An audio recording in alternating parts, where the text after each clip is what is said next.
உங்கள் நண்பர்கள் உங்கள் எதிர்காலத்தை மாற்ற முடியுமா? ஒரு நிமிடம் சிந்தித்துப் பாருங்கள். நாம் தினமும் யாருடன் பேசுகிறோம்? யாருடன் நேரம் செலவிடுகிறோம்? யாருடைய வார்த்தைகளை அதிகமாக கேட்கிறோம்? அந்த நண்பர்களின் தாக்கம் நம்முடைய வாழ்க்கையிலும் இருக்கிறதா? ஒரு நல்ல நண்பன் நம்மை உயர்த்தலாம். ஒரு தவறான நண்பன் நம்மை தவறான வழியில் அழைத்துச் செல்லலாம். இதைத்தான் பைபிள் நமக்கு அழகாகவும் தெளிவாகவும் சொல்லிக் கொடுக்கிறது. அன்பான இளைஞர்களே, அனைவருக்கும் என் அன்பான வணக்கம். நான் கொர்கோனியா அமுதா. இன்றைய தலைப்பு: உன் நண்பர்கள் உன் எதிர்காலத்தை மாற்றுகிறார்களா?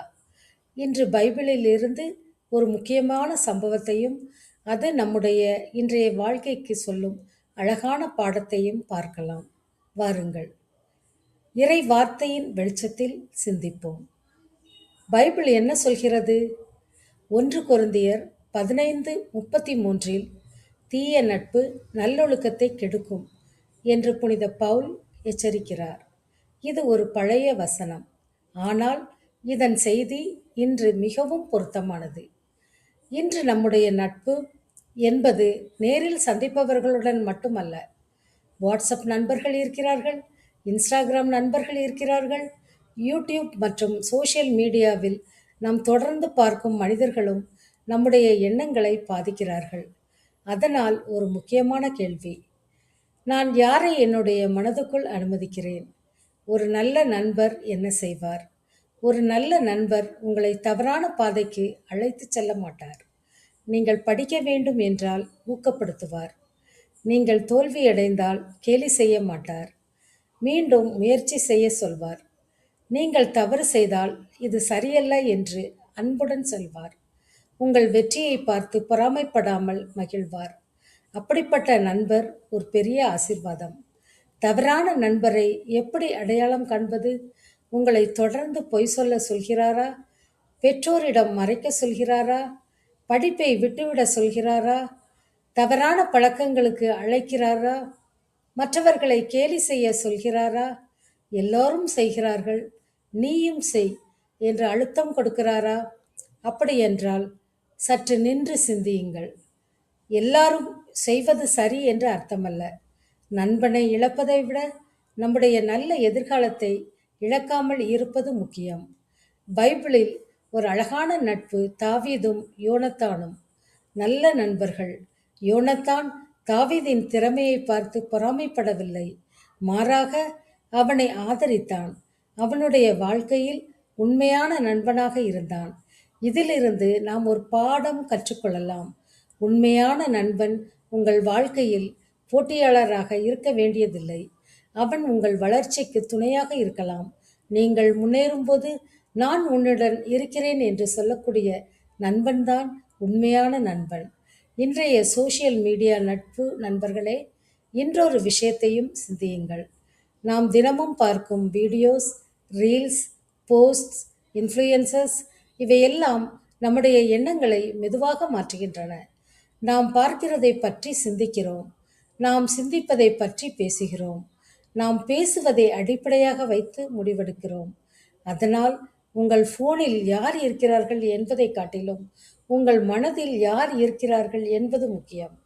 இது ஒரு சிறிய ஆனால் முக்கியமான சிந்தனை.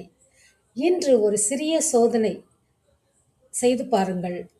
உங்கள் நீங்கள் தொடர்ந்து பார்க்கும் 5 சோஷியல் மீடியா அக்கவுண்ட்ஸை நினைத்து பாருங்கள்.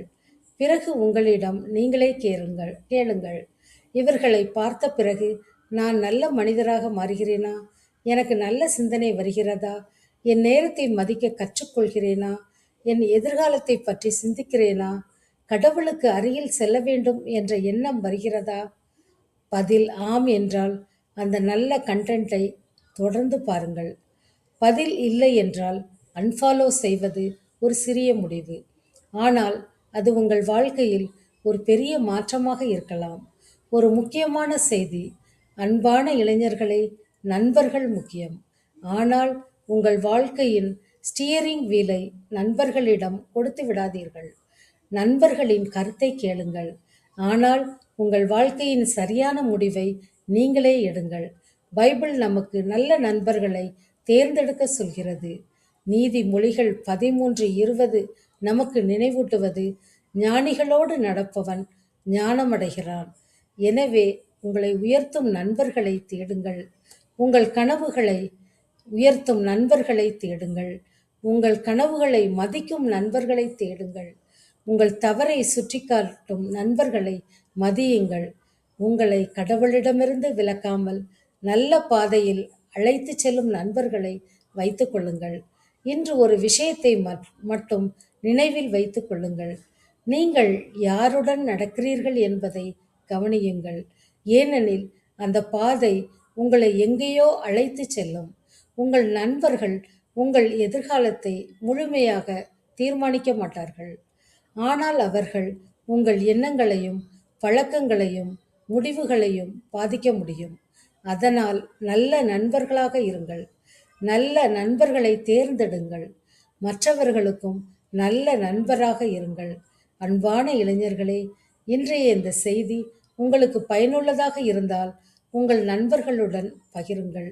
ஒரு நண்பருக்கு நீங்கள் பகிரும் இந்த வீடியோ அவருடைய வாழ்க்கையில் ஒரு நல்ல மாற்றத்தை உருவாக்கலாம்.